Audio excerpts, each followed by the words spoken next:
Hi, I've been playing around with some cinewhoops, the best ones and some not that good. And today I want to show you what I have found out when flying these ones. Hopefully it will give you some idea of which one should you buy. So let's start. What I have here. This one is the iFlight Protek 25. I also have the GEPRC Cinelog 25.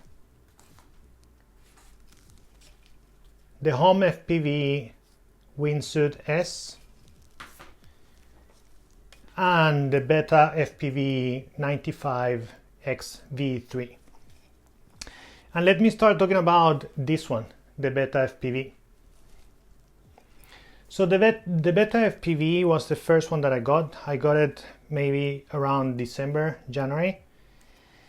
In the beginning, I thought it was pretty cool. I like a lot how they did the design, the colors. It's like it feels like a modern and cool cinewhoop. The first thing to do was to, of course, bind it and configure it and all that. And unfortunately, I got problems directly out of the box. I couldn't bind it to my goggles. And then I had to call or I had to contact Betafpv to get help. At the end, I got help. They couldn't fix the problem. I found the fix with help of the community and with some friends, but it took some time. Then I went flying, and unfortunately, the video that I got when I just started flying was not good enough. The camera that this drones comes with is a Nebula Nano, which a lot of people knows that is not the best camera, right? The saturation is quite high, the quality is not there to be HD and what we are used to when we have the DJI goggles. And also it had a lot of yellow. Many people is reporting that they don't have this issue. Many people is saying that they get it out of the box and it's flying fine and they don't have any vibration. But in my personal opinion and my personal experience, I got a lot of vibration and a lot of yellow. The second one that I got with time was the iFlight Protek 25. This one I would even consider to be a little bit outside of this of the level of the three. This one is much more powerful. It's almost like a too powerful to be a cinewhoop, but at the same time it flies amazingly. It's really stable. As you can see here, I have the naked GoPro on, and it works really well for taking some nice videos. I had no issue at all opening, configuring, pairing. This one was really the one that I took out of the box. I just bind it with my control and I could go flying without any problem. The Cinelog, also out of the box, no issues at all. I didn't have to do much. Configure the Vista, activated it, and I was flying in a couple of minutes. Really nice drone in my opinion. I like quite a lot the fact that it has this soft mounting both for the FPV camera and the action camera. The home FPV, it's the newest one in the market, I would say. It's getting a lot of popularity. If you check on the forums, there is a lot of talk about it. This drone comes without a receiver. So home FPV is thinking that people will fly it with the DJI remote. In my case, my customers at Nor FPV, I would say that 95% of them uses Crossfire. And there is no option to buy this drone with Crossfire. So of course, then the first thing to do was to install Crossfire when I got it. And let me tell you, it was not a very easy job. You have to take down everything. You have to take down the the prop guards, you have to take down the props, you have to open everything to get to the flight control and do your soldering. At the same time, the soldering pads are very, very small, which means that if you are a beginner in this hobby and you have something different than DJI control, I wouldn't recommend to go this way, because you're going to have to do a lot of work that you might not be totally comfortable with.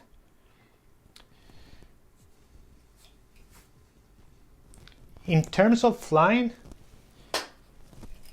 these two are very similar. The Home FPV and the Cinelog 25, they fly very, very nice. Both of them are under 250 grams with battery and the action camera, the naked action camera, an Insta360 or a naked GoPro. And they responded quite well, both of them, when flying. They are not as powerful as the Protek, for example. Like if you throw them up and you're trying to lift them up from a fall, it's gonna happen, but it takes kind of like the whole throttle up in order to get it. On the contrary, like with the Protek, you can do those kind of acrobatic actions without a lot of issues. It's almost like if you have a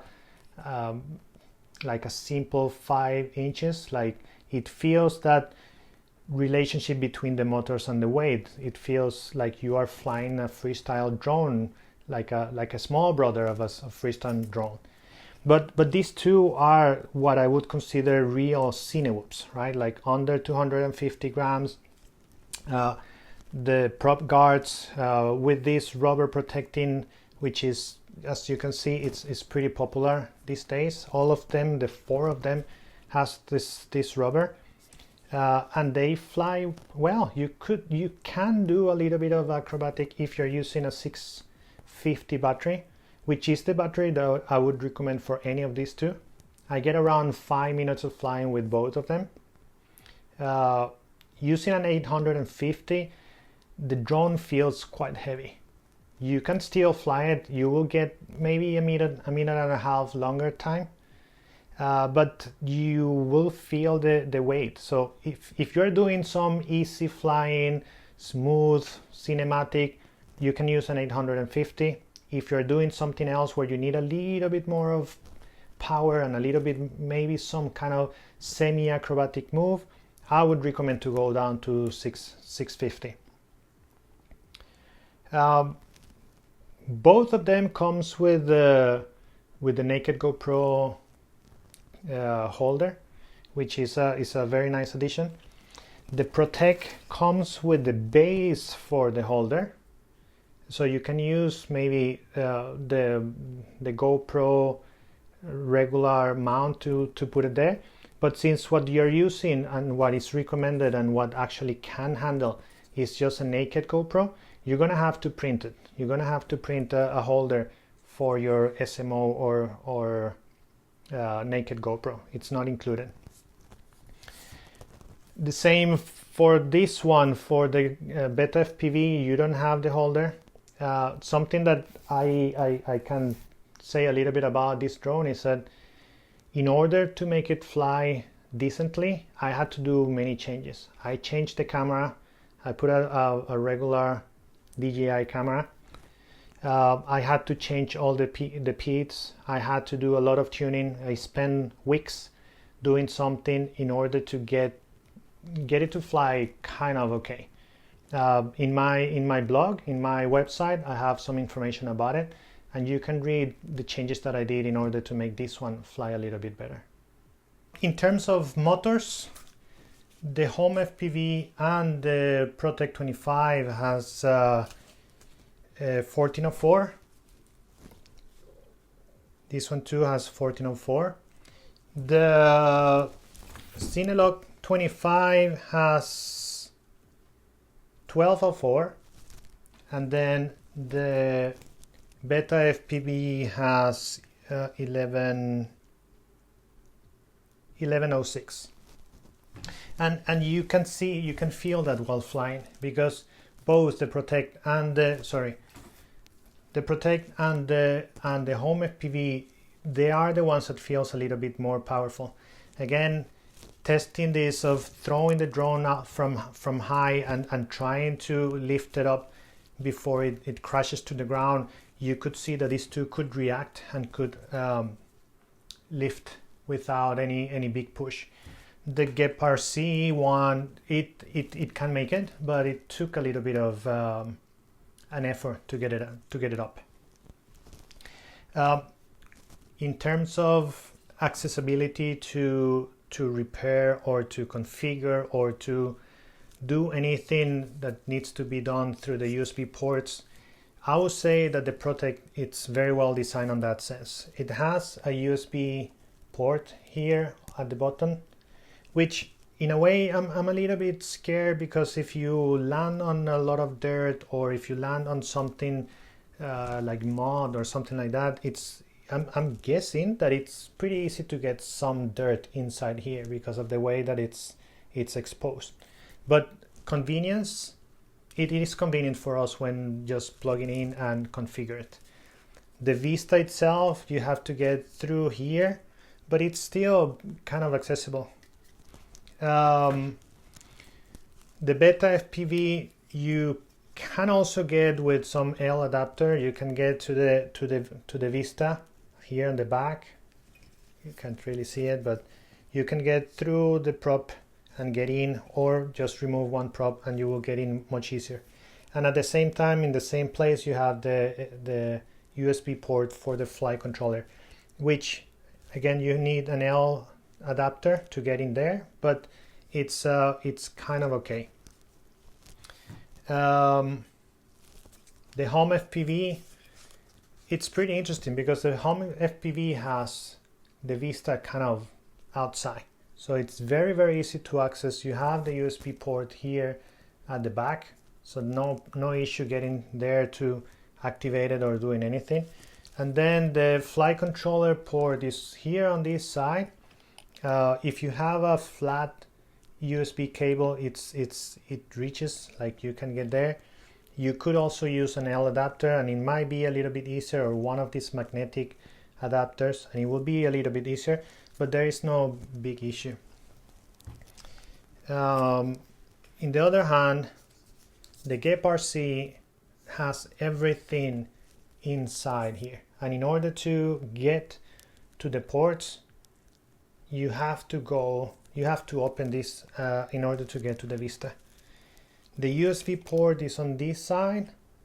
You can't see it really, but it's on the side, and if you're lucky and you have like a small USB connector, you can get there, but it's a little bit complicated. The GEPRC was the one that gave me the surprise. The receiver is just like hanging out there. There is nothing holding the receiver, which is a little bit weird. It's never gonna get out of here, like flying or crashing, especially because it doesn't weigh anything, and it's kind of like in between many pieces. But still, it's kind of weird. Every other drone has a place to hold the receiver. The Betafpv has a holder here on the bottom where you can get it. The home FPV, you can get in this TPU piece that is here, you can get the receiver mounted in there. And of course, the most elegant one is the Protek 25 that has this TPU part that holds the antenna, has like a little pocket where you get the receiver in. Very smart, very elegant. In that sense, I think the Protek 25 has a lot to win. If you have to service this drone, is kind of the easiest one to open the top lid or the top plate and get directly to all the things. If you need to solder things, it might be that you have to remove more parts, but if you just are accessing, it's kind of simple. So in the end of which one do I like the best, which one flew better, and here I have to be completely subjective. I'm not going to I'm not going to base my answer in the number of the motor or the kind of flight controller that I have or anything like that. I'm going to base my answer on the experience and my feelings when I was flying them. I think the Betafpv took a lot of effort to get it flying and to get it flying correctly. So I'm not saying that it's a bad drone. I'm just saying that if you are a very beginner, you might not want to take all the work that needs to do in order to get this one to fly correctly. The home FPV flies very, very smooth. I find it to be cool. The LEDs that it has here on the back, it's not my thing, but I'm pretty sure that many people will like it. It's very nice cover, so I'm pretty sure that it's gonna hold a few crashes. But the fact that you can get this from factory without anything else than DJI, I'm pretty sure that it's going to make a lot of beginners not to choose this drone. The GEPRC, there is not much that is bad about it. I would say that I love flying this one. The feeling when flying this drone is like the one that I have more control and the one that I feel more safe to get into small places and go around and do different things. But again, if you are new to the hobby and you need to get inside here to do some repairs, this one will be the one maybe giving you more work. The Protek 25, I mentioned the placement of the USB. There is not much to say around what's missing in here. I think it has everything that you need in a drone. It flies well. In the beginning there were some issues about the ESC burning in the air, but I think that's part of the past, and I haven't heard any more reports about that happening again after iFlight took very responsible control of the situation and published some updated configurations to get rid of that problem. It flies well, it has great stability. If you are in the business of filming, I think this one is a very good drone. Of course, I would say that the main difference here and one point for you to decide between all of them is the price, right? I don't know how the price is in each one of your country, but at least here this one is more expensive than the Cinelog or the home FPV. So that could be a factor to take into consideration when choosing. All in all, I'm very happy that I had the chance to test all of this. Hopefully I have said anything that is or something that is interesting for you and that help you take a decision in the future. Whatever you choose, I'm pretty sure that you're going to enjoy, because flying FPV is just great. Thank you very much for listening, and hope that this helped you, and see you soon.